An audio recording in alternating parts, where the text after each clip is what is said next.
up, guys? Welcome back to my channel. I'm back with another Wendi Adelson video. And her daughter, Wendi, had a boyfriend named Jeffrey Lacasse when Dan Markel was unalived. And he testified in Wendi Adelson's trial. This is part 2 of the highlights from his testimony. If you haven't already, you want to check out part 1, I will link it in the comments down below. So we're going to start off where we left off before. So the prosecution asked him about a time that he was spending time with Wendi, and she asked him if relocation came up during that particular conversation, and this is what he said. Did the subject of relocation come up? Yes. In what context? It came up in the context of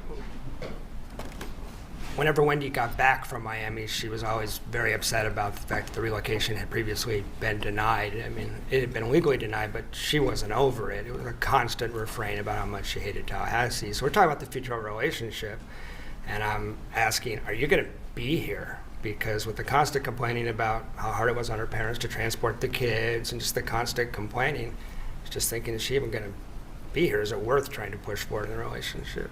And she said the only way that I'd ever relocate is if something would have to happen to Danny. Subject to the same ruling at sidebar. The objection is overruled pending the other matters that do have to be addressed. You may continue, Ms. Kappelman. Please repeat your answer. Yeah, the only way she'd ever be able to relocate is if something happened to Danny, was the first statement. Okay. And then in this next clip, he talks about Wendi telling him that Charlie Adelson had looked into hiring a hitman. I was getting a little tired of this whole drama around the relocation, and so I pushed back on Wendi a little bit and said, like, you're gonna have to kind of make your peace with this. You're gonna have to take some responsibility for this. You're linked to Dan Markel for life. Kind of challenged her a little bit, and she said, well, can I tell you something confidentially? And I said, sure. And she said, last summer. Repeat the same objection or same court's ruling. Same ruling remains. The objection is overruled. You may continue with your answer. She Can said, I tell you something in confidence? yeah, can I tell you something? After I challenge her, can I tell you something in confidence? Sure. Well, last summer, my brother looked into all options possible to take care of the Danny Markel problem, including hiring a hitman, and it would cost about $15,000. Okay, and when she referred to her brother, she's got 2 of those, right? She said Charlie. Okay. And when she said Charlie looked into hiring a hitman, are you familiar with Charlie's joke? I looked into hiring a hitman, but got you a TV as a divorce present because it was cheaper. Yeah, Wendi had told me that joke a couple of times. This was not that joke. Okay, so this was something different. Yeah, the joke was said with levity.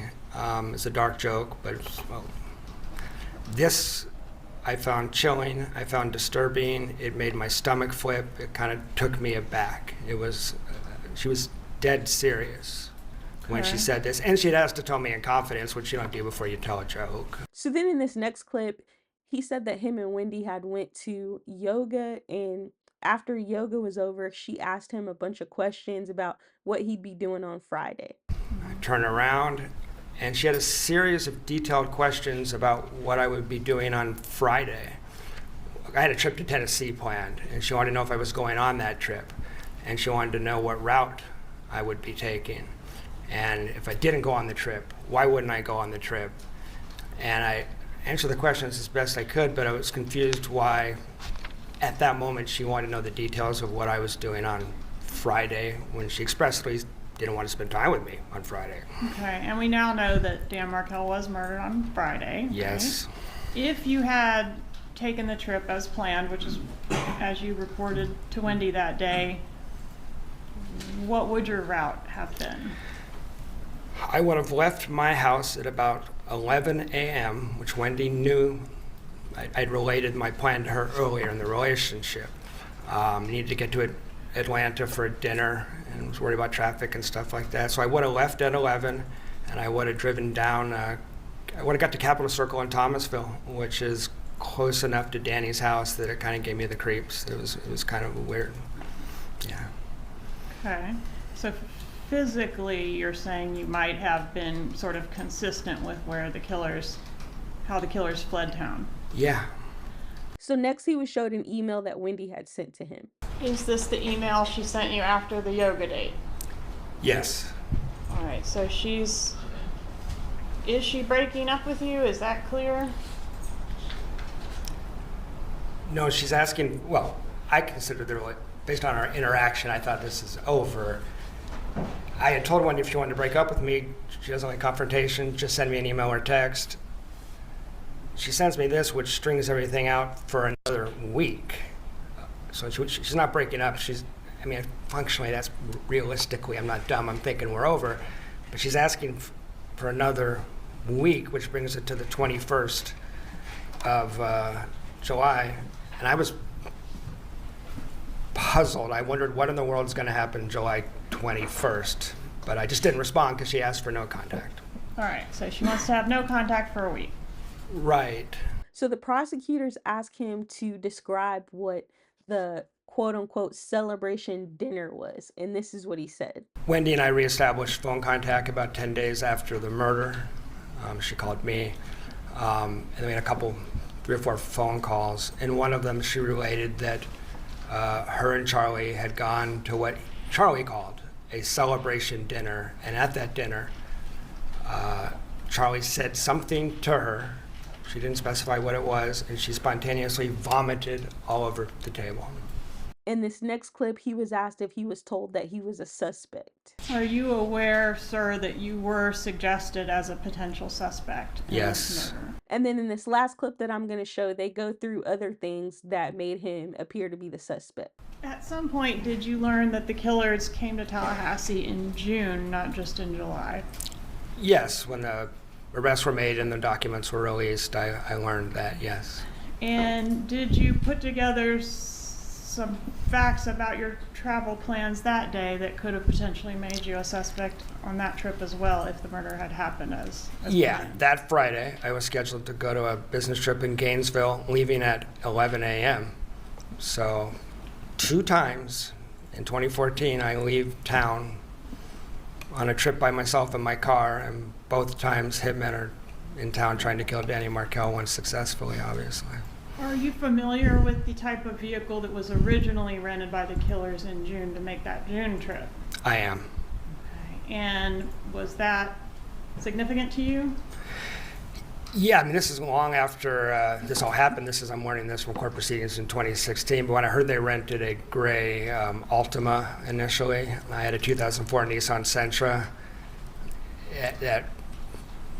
That freaked me out because that's about as close as you were going to get to my car on the rental market. Right. I'm going to show you what I marked as State's Demonstrative Exhibit G. You recognize this exhibit? Yes, ma'am. All right, is this the make and model of it's not the actual rental car, but the make and model of the rental car compared to the make and model of your vehicle? Yeah, my car's right on top. That looks just like the car I had at the time.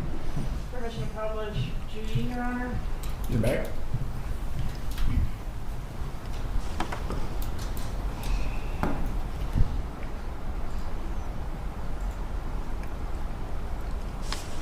And guys, it's clear as day that Wendi was setting him up to be the suspect in this unaliving. The sole purpose of her getting with him was to set him up for this unaliving. There were just so many things that gave it away. The text message that she sent to Robert saying that he's her secret boyfriend, don't tell the parents. And then he's like, I met the parents a bunch of times. And I think that was to supply plausible deniability for the parents. If they don't know who he is, they don't know anything about him. The only person that knows is Robert. He's a secret. And then allegedly both of the times that the hitmen were out of town were conveniently when he was going to be going out of town using a route that was going near Dan Markel's house. This man dodged a bullet. He's so lucky that he had an alibi because this man was definitely going to get locked up. Wendi has been implicated so much throughout this trial. I feel like she's next. And maybe even followed by her father. But you guys let me know what y'all think about this in the comments down below. Thank you so much for watching. If you want more videos like this, please subscribe. And if you like this video, please hit the like. This session is adjourned.